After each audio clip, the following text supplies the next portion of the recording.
বন্ধুরা, আমি আজকে এসেছি মানিকগঞ্জ বেতিলা। আপনারা দেখতে পাচ্ছেন আমার পিছনে কটা পুরনো ভবন আছে।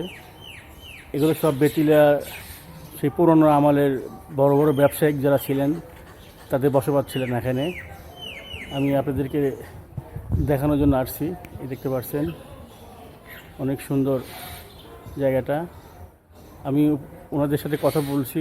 এখন ওনারা পুরনো বংশধরদের ভূমিটা কাছে আছে এখনও। দেখতে পাচ্ছেন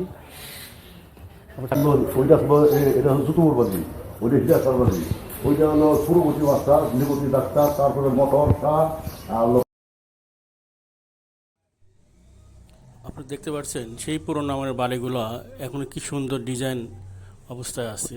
সেই রডের যে খাম্বাগুলো এখনও সেই অবস্থায় আছেন।